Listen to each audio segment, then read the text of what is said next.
Not about washing the dirt on your skin, but a certain purification on a deeper level happens. In line with your ears, here, at that point you put little cold water. Once your cellular structure is charged with energy, it will remain youthful for a very, very long time.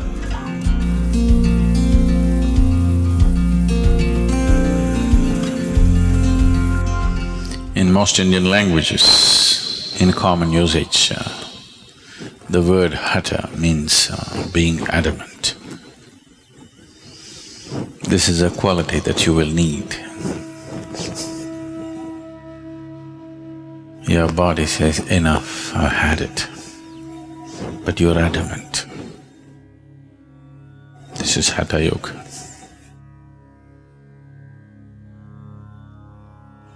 Your mind says, I give up, I can't do this anymore. But you are adamant, you simply do it. So Hatha Yoga is about creating a body which will not be a hurdle in one's life.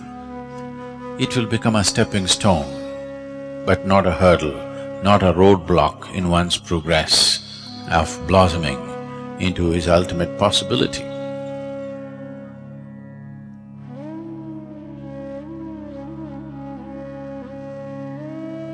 So simple tips. I am not known for giving tips. Bad reputation I have, but simple tips.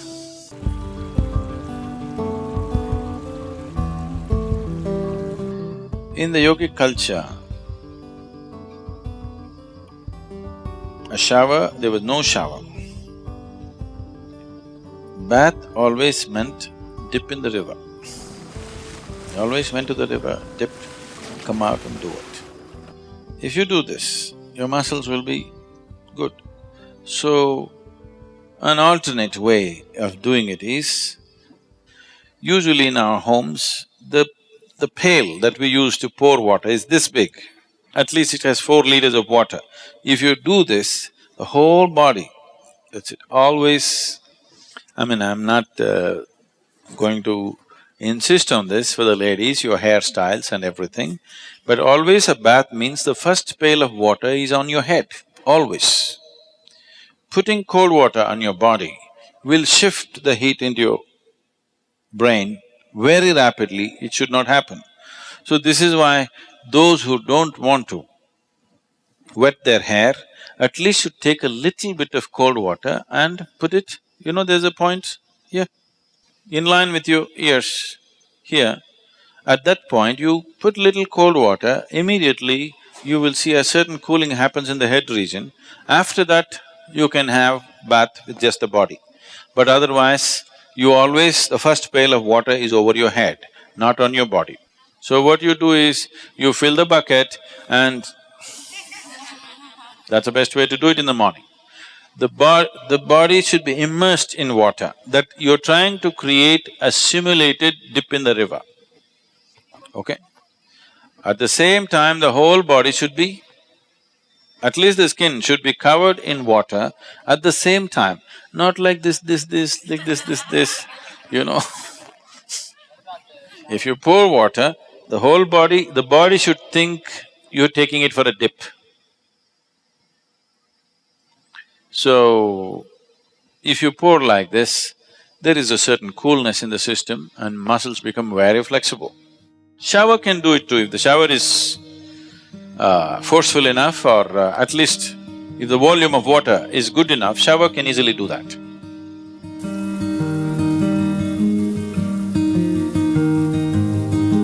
It's always best that we use water which is little cooler than the room temperature.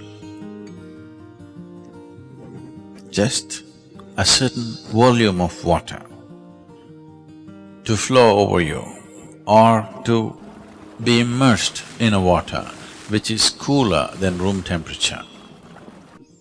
Because if this happens, one thing that happens on the surface is the cells, the epithelial cells will contract. When they contract, they open up all the pores. the pores between the cells will open up. The cells themselves have pores. We don't want that to open. That will open if you put it in warm water. If you dip your body in a hot water tub, the cells will open up and take in water. That is not always a good thing to do. You put the body in cold water, the cells will contract, the in-between spaces will open, and that's important for practicing yoga. Because we want the cellular structure of the body to be charged with a different dimension of energy. If the cells contracts and it allows space and then you practice your yoga, then the cellular structure in the body is charged.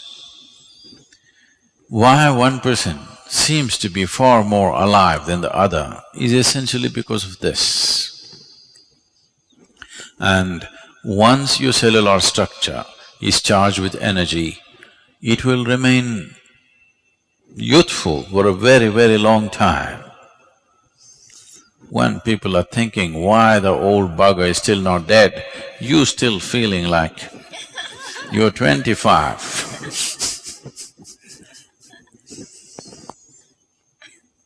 Hatha yoga is a way to frustrate the world also.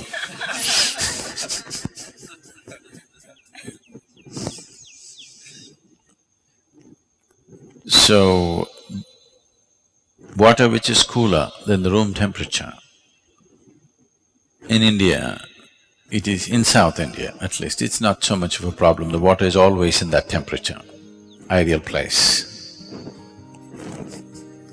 But if you're in a colder country, if you're in a temperate climate, the water may be too cold. That is not good. The water must be, let's say, within 5 to 8 degrees centigrade lower than the room temperature, not more than that.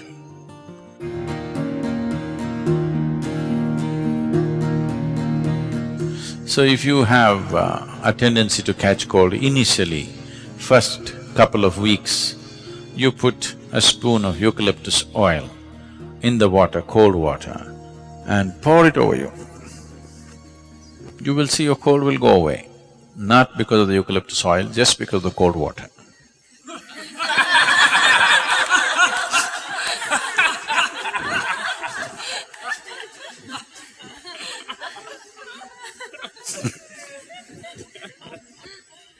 If you have an infection and something else where excess mucus is being generated, that needs to be treated differently. But as I said, the water should be just somewhere 5 to 8 degrees below room temperature, not an excessively cold water, no.